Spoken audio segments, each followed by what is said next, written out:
जमीर अहमद को रेडीमेड ताज की जरूरत नहीं थी, लोगों की एतमाद के ताज जरूरत थी, जो उन्हें लोगों ने उनको उनके ऊपर भरोसा जता कर दिया था। और उसके साथ साथ आपने बोल रहे हो इमरान, मेरे बाप का रेडीमेड ताज जमीर अहमद खान को पहना दिया मैं। रेडीमेड ताज शादियों में पहनाया जाता है इमरान, ये मत भूलो।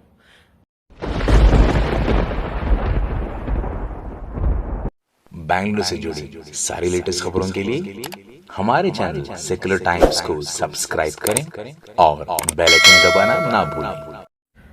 अस्सलाम वालेकुम रहमतुल्लाहि व बरकातुहू। सबको ईद मुबारक मेरे दोस्तों। और इसी के साथ साथ आप लोगों की गलतफहमी दूर कर देता हूं, जो 3-4 दिन से मुझे लगातार फोन आ रहे हैं, जो इमरान पाशा कारपेटर जो जमीर अहमद खान साहब के खिलाफ जो बात कर दिया है, उसको लेकर जमीर अहमद खान साहब के चाहने वाले मुझे दिन रात फोन करके तंग कर रहे हैं। तो इसीलिए आज बेहतर समझा एक छोटी वीडियो बना दूं, उसके जरिए से लोगों का दिल में जो गलतफहमी है उसको दूर कर दूं बोलकर ये वीडियो बना रहा हूं। इसका दूसरा कोई मकसद नहीं है, और मेरा मकसद सिर्फ और सिर्फ यही रहेगा, कभी भी कौम के बीच में ना इत्तफाकी रहे तो उसको दूर कर दूं, और आपस में कोई मतभेद है उसको दूर करके एक कर साथ लेकर चलने की एक अल्लाह ने मुझे सलाहियत दिया है, वो कोशिश करता हूं बार बार। इसका कोई दूसरा मकसद नहीं है। इमरान, जो आपने इल्जाम जमीर अहमद खान साहब के ऊपर लगाए हो, देखो आप ही की वीडियो है, आपकी वीडियो के बाजू में लगी हुई वीडियो है।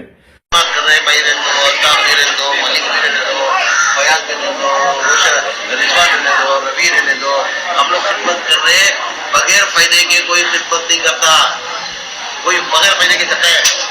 मैं भी मेरे फायदे के लिए खिदमत कर रहा हूँ। हम कौन सा फायदा सुनते हैं? हमारे को आखिरत के फायदे के लिए, आखिरत की पूंजी के लिए थोड़े दिन क्या करते हैं, इधर दुनिया में फायदा उठाने के लिए खिदमत कर रहे हैं, मगर वो बहुत जब दिखती ना उससे पहले चले जाते हैं। बहुत है अल्लाह के हाथ में, मगर हम आखिरत को डर के आखिरत की पूंजी के लिए कर रहे हैं। इसके अंदर जमीर अहमद खान ने कहीं आपको इमरान को मौत दे अल्लाह बोलकर नहीं बोले हैं, और कहीं इमरान का नाम लेकर राशन जो बांट रहा है, यह दिखावे के लिए इमरान बांट रहा है बोलकर तुम्हारा नाम नहीं लिए। लेकिन आप बदले में जमीर अहमद खान अल्लाह बन गया है, मुझे मौत दो बोलकर इमरान को पूछे बोलकर बोल रहे हो। अगरचे इमरान का नाम लेकर मौत पूछ के हैं तो वो मौत सैयद मुजाहिद को दे दे। दुनिया की और हमारे स्टेट की आवाम से मैं बोलता हूं, आप आमीन बोल दो, ताकि वो हयातीम हमारे भाई इमरान को दे दे। ठीक है भाई, ये गलत किए हो। और दूसरा, इमरान दिखावा कर रहा है। इमरान का अगरचे नाम लेकर हैं तो इसके लिए भी मैं जो सजा मिलेगी उसके लिए मैं तैयार हूं। लेकिन आप अल्लाह बोलकर रहे हो ना, जमीर अहमद खान को अल्लाह बन गया क्या? लेकिन आप इधर फरिश्ता बनने की कोशिश किए हो इमरान, वही के जरिए आपको मालूम हो गया क्या? आपको वही आती है क्या? आप ही को बोल रहे हैं जमीर अहमद खान बोलकर। क्या हो गया इमरान आपको, आपकी सोच को? अचानक आपकी बहुत सारे बातों का मैं गवाह हूं इमरान, आप ये मत भूलो। जब सीएए एनआरसी के अंदर जेल गए, रात के 1-1 बजे 2-2 बजे आप फोन करते थे जेल से, जमीर अहमद खान साहब को बात करवाओ बोलकर। मैंने बात करवाता था, कॉन्फ्रेंस नहीं होता बोलकर मेरे फोन के जरिए से लेकर जाके उनको इंतजार करके फोन देता था आपको बात करने के लिए। उस टाइम पर आपके बाप को अरेस्ट करने के लिए पुलिस आ गई थी, तो उस टाइम पे सिराज भाई गवाह हैं, अल्ताफ खान गवाह हैं, कारपेटर अब्बू गवाह है, हम गवाह हैं। डीसीपी के पास जाकर जमीर अहमद खान ने एक ही शर्त रखी, अगरचे आरिफ खान को आप अरेस्ट करोगे तो बेहतर है मुझे अरेस्ट कर लो, वो मेरा बड़ा भाई है, उनकी शुगर हाई हो गई है बोलकर उन्होंने ये मांग रखी थी डीसीपी के पास। आपको ये गवाह है। और इसके साथ साथ काउंसलिंग के सीढ़ियों पे आप बोले थे, हमारे रगों में हमारा बाप का खून है, हम नमक हराम नहीं है, हम जिंदगी के अंदर जमीर अहमद खान साहब के खिलाफ हम खंडा भी नहीं सोचे और उनके खिलाफ हम बात भी नहीं करेंगे बोलकर। ये क्या हो गया अचानक इमरान आपको? आखिर वो कौन सी इतनी बड़ी लालच मिल गई कि आपको इतने बड़ी बड़ी बातें आप करके भूल गए, और उसका गवाह हमें बनाकर हम जाकर अल्लाह को राजी करने के लिए और आपकी मोहब्बत उनके दिल में बढ़ाने के लिए हम जाकर गवाही दिए आपकी। यजमान इमरान ऐसा नहीं है, इमरान सीधा है, इमरान की बात ऐसी है, इमरान आपके बारे में यह सोच रखता है, कभी दिन वो नमक हरामी नहीं करेगा बोलकर मैंने बोला ना। आज हमें कहां छोड़े हो इमरान आप? इस दिन का इलम इमरान अल्लाह को गवाह बना के बोल रहा हूं, इस दिन का इलम जमीर भाई को था, मालूम था आप क्या करने वाले हो। क्योंकि आज से 10 साल 9 साल पहले जो इनके साथ 8 से 9 एमएलए रिजाइन कर कांग्रेस में आए, उन लोगों ने मैं सामने था, शंग्रीला होटल के अंदर गवाह बनाकर बोले इस लड़के को दूर रखो, इमरान को, ये नाकसाम जैसा डसेगा बोलकर, यही अल्फाज, अगर अल्फाज भी गलत है तो मेरी जबान काट देना, धसेगा तेरे को बोलकर बोले थे। उस टाइम उन्होंने एक ही बात बोले थे, नहीं ये मेरा बच्चा जैसा है, ये मेरा बच्चा है, मेरे हाथ में तैयार हुआ है बच्चा। आज उनको शर्म के नाते उन लोगों के सामने सर झुकाने पर मजबूर कर दिया इमरान तुमने, ये बहुत गलत किया इमरान। और उसके साथ साथ आपने बोल रहे हो इमरान, मेरे बाप का रेडीमेड ताज जमीर अहमद खान को पिना दिया मैं। रेडीमेड ताज शादियों में पहनाया जाता है इमरान, ये मत भूलो।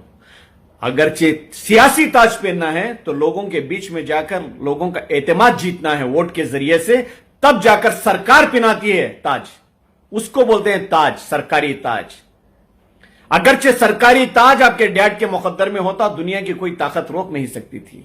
नहीं है तो पूरी दुनिया मिलकर उनको ताज नहीं पिनाई। वजह, कारपोरेटर इलेक्शन के अंदर आपने एक वार्ड के अंदर तुम्हारे डैड को नहीं जिता सके, हार उनकी भी हुई, मेरी भी हुई, है ना, आप इसके गवाह हो। और उससे पहले आप खुद जो वार्ड से जीते हो उधर एसडीपीआई जीती थी, ये मत भूलो। ताज का देना ताज का लेना अल्लाह के हाथ में है। तुम 7 वार्ड की बात कर रहे हो, 7 वार्ड से क्या आपको लाकर घर के अंदर वोट अंगूठे काट के आपके हाथ में दे दिए थे इमरान? आप सीधे सीधे रेडीमेड ताज पिनाने की बात कर रहे हो। जमीर अहमद को रेडीमेड ताज की जरूरत नहीं थी, लोगों की एतमाद के ताज जरूरत थी, जो उन्हें लोगों ने उनको उनके ऊपर भरोसा जता कर दिया था। आपने ये सियासत के अंदर इतने मेच्योर्ड होकर ये बचकानी बात कर अपने आप में एक बचकानी आदत दिखा दी है कि मैं अभी मेच्योर्ड सियासतदान नहीं हूं बोलकर आपने ये साबित कर दिया इमरान। ये मत करो, अल्लाह ने आपको मौका दिया है, कौम की खिदमत करो, कौम के बीच में आओ, आ रहे हो मुझे मालूम है, लेकिन और आगे बढ़ो। लेकिन उसके साथ साथ और एक बात आप बोले हो, मैं डरूंगा नहीं, मैं चमकूंगा नहीं। क्या जमीर अहमद खान आकर आपको गन पॉइंट रखे थे आपके दिमाग पे, मुझे डरना है, मुझे चमकना है बोलकर? आप ये कौन सी भाषा इस्तेमाल कर रहे हो इमरान? एक सियासतदान इस्तेमाल करने की भाषा नहीं है ये गुंडागर्दी जो करते हैं ना उन लोग भाषा इस्तेमाल करते हो, ललकारते हैं ना, उस तरीके की ललकार दे रहे हो। मैं मेरे बाप की औलाद हूं, सामने वाला बाप की औलाद है, तो ये सब क्या है भाई इमरान? आज क्या साबित करना चाहते हो तुम? और उसके साथ साथ आप एक बात बोलते हो कि मैं इतनी बड़ी डायरी रखा हूं, जो वफादार जो हमदर्द रहता है ना इमरान, उसी को साथ लेकर चलता है। आप डायरी दिखाओ नहीं दिखाओ, ये इसके ऊपर मेरी बहस नहीं है, ये आपके ऊपर है मामला। दिखाना चाहते दिखा लो, मुझे कोई एतराज नहीं है। लेकिन मुसलमान को कौन सी जगह आप लेकर जाकर खड़ा कर रहे हो? क्या पूरे 224 एमएलओ के नजर में और 200 काउंसलरों की नजर में, 30 से ज्यादा एमपीओ की नजर में मुसलमान गद्दार बोलकर साबित करना चाह रहे हो? मुसलमान वफादार कभी किसी का नहीं हो सकता यह साबित करना चाह रहे हो? मुसलमान भरोसे के काबिल नहीं है बोलकर यह साबित करना चाह रहे हो? ताकि एक मिसाल आप कायम कर रहे हो ना इन लोगों के बीच में। जमीर अहमद खान ने 15 साल पहले से एक लड़के को तैयार किया था अपना बच्चा समझकर, आज ने उसको वफादार बना के रखा था। 15 साल बाद उससे कुछ ना इत्तेफाकी होने से दूर होने की वजह से आज उसने आकर ढसा नाकसाम जैसा बोलकर यह साबित करना चाह रहे हो? इमरान, कौम से खिलवाड़ मत करो, आपस की लड़ाई आपस में लड़ लो। मैं बेहतर समझता हूं आपको, आप ऐसे नहीं हो। आपके अल्फाज, मैंने गवाह बन के बोल रहा हूं, आपके अल्फाज कभी ऐसे गलत नहीं निकले हैं। ये अगर से आपसे गलतफहमी हुई है, आपके बड़ों से राय मशवरा करो, इमीडिएट इसको रुजू करके माफी मांग लो, या नहीं माफी मांगना है तो ठीक है, आप बड़े बन गए हो तो अल्हम्दुलिल्लाह आगे बढ़ो, लेकिन इस चीज को इधर खत्म करो। अवाम के सामने मुसलमान को बर्बाद मत करो और बदनाम मत करो, ताकि कोई ना कोई एमएलए के पीछे, एमपी के पीछे, काउंसलर के पीछे भरोसा जीत कर उन लोगों के साथ एक भाईचारी निभाकर चल रहा है, उन लोगों के दिलों में शक मत डालो कि भी मुसलमान को आने वाले दिनों में भरोसा नहीं करना बोलकर उन लोगों के दिलों में शक मत डालो। मेरी बात अगर से आपको अच्छी लगी तो इसको अपना लो, बुरी लगी तो ये आपकी मर्जी है, मैं कुछ नहीं बोल सकता। लेकिन मेरा मकसद राजी करने का है, इस मामले को इधर खत्म करने का है, इसका कोई दूसरी वजह नहीं है। शुक्रिया, खुदा हाफिज।